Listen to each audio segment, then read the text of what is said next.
Hey guys, what's going on? Finally bringing out the Call of Duty again. Now that I'm a little bit ahead on Star Wars, I can actually play some other games, which is really, really nice. I haven't played Call of Duty in a long time. It's been, I think, over a month since I played. I played some Modern Warfare 3, got some pretty good games. I recorded them on the PVR, decided to whip out the Black Ops, and I got this game. This game was really, really fun. I was actually playing with a subscriber inadvertently, actually kind of more of a stalker in this game. He followed me in every game that I played today, and that is a huge accomplishment because I'm someone that rage quits a lot of games, and I mean a lot of games, especially when I'm going for a YouTube game. If I'm trying to get, if I have a topic I really want to talk about, and I just want to get, something fun for you guys to watch, then I'm going to be quitting any game. Like, if I get fucked out of dogs, I'm out. If I get fucked out of a chopper gunner, I'm probably going to leave. Which is, it's not the nicest thing to do, but trying to get you guys something fun to watch. Also, another thing to look out for in this game, I did do a little bit of color correction in Sony Vegas. I try not to do, I always kind of hate the people that go, way too fucking crazy with it, and it looks nothing like the original game at all. And I noticed that a lot in Black Ops, that people like to make it not look like Black Ops, and make the colors not so dull. The colors in Black Ops aren't anything like they are in Modern Warfare 3. There's not any big vibrant colors. Everything's kind of snowy and gray, particularly on this map. But let me know if you guys like the color correction. I am kind of trying to get the most quality I can out of my PVR. I think I'm going to upgrade to a Blackmagic Intensity, or Intensity Blackmagic, whatever the fuck they're called. Basically the upgrade from the standard HD PVR, because it's a real bitch that it can't do true 1080p. It can do 1080i, which is basically half-assed 1080p, which is not even 720p, I believe. But until then, hopefully this quality is good enough. I do want to get true blue, full HD 1080p for sure in the future. I'm not into console gaming enough right now to make that investment, but definitely when the new Xbox comes out, I'll probably end up getting it. But instead of talking about the gameplay, a lot of you guys want to know my opinion on Blizzcon being canceled this year. A lot of people are fucking pissed, including myself, because I was planning on going to Blizzcon. I know a lot of you, that's probably a shocker to some of you guys. Like, what, you're going to go to Blizzcon even though you don't play any Blizzard games and you don't like WoW anymore? Honestly, I like BlizzCon a lot. BlizzCon is the one thing. When I quit WoW back in June or July, whenever I did quit, I still liked the idea of BlizzCon. I watched BlizzCon. I had the ticket. I bought the ticket. I watched it. I reported on it. A lot of you guys were like, why are you talking about BlizzCon if you're not playing WoW? Because I like it. I liked BlizzCon. BlizzCon showed, it's canceled, but BlizzCon showed that they actually cared about their hardcore fans. And really, and it was kind of like a reassuring thing, because a lot of people were like, oh, Blizzard doesn't care about their hardcore fans anymore. Then BlizzCon rolled around. It's like a reminder, oh yeah, they do care now. Yay, BlizzCon, it's awesome, cool. And then for them just to outright cancel it after they've lost like 2 million subscribers, and they've already kind of fucked over their hardcore player base like myself, just kind of saying like, we don't really care what you think. If you don't like the direction the game's going, we're going to go for the Asian market now. And then, I don't know, I really can't word it other than, like, I'm just really disappointed. Like, I'm really fucking disappointed that they did that.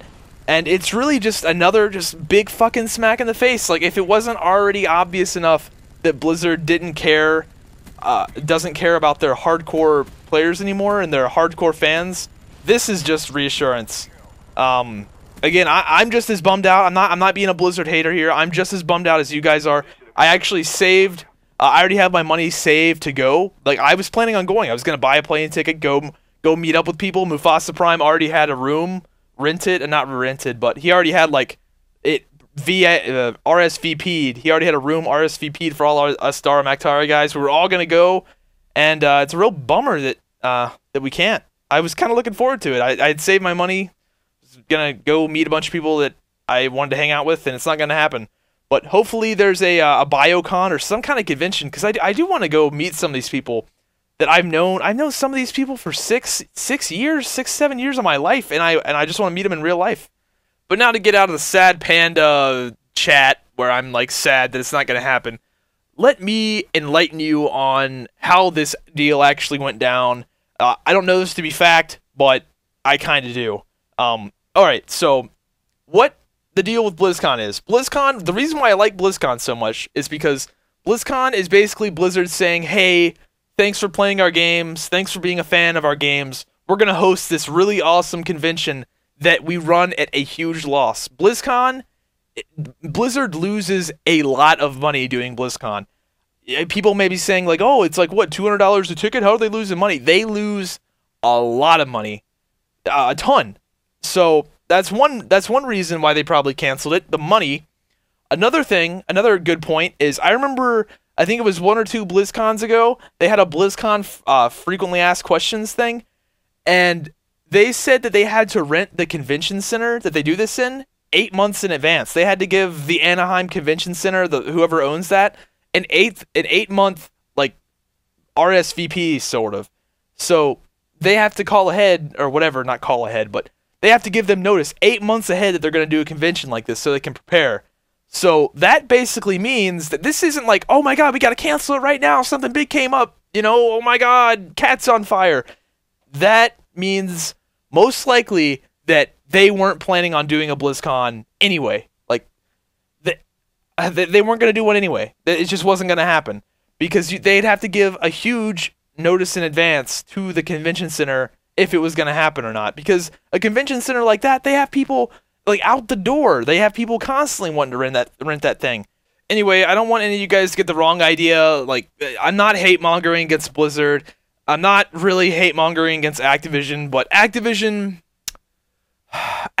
has a knack for ruining good games. They ruined Guitar Hero. They ruined World of Warcraft. They ruined a million other games. Fuck, they even ruined Tony Hawk. They ruined Tony fucking Hawk.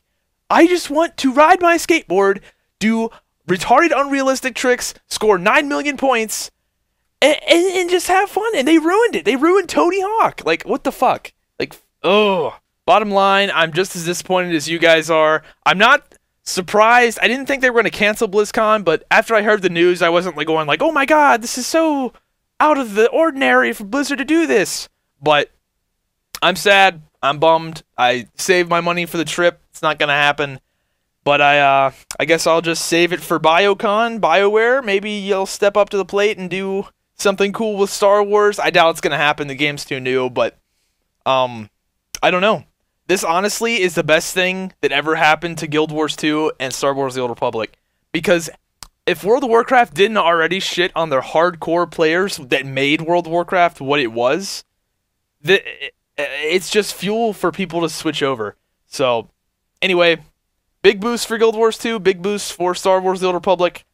I don't know, sorry, Blizzard, fuck you Activision. That's all I gotta say. I mean, if you if you didn't already shit on your hardcore fans enough, you did that. Good job.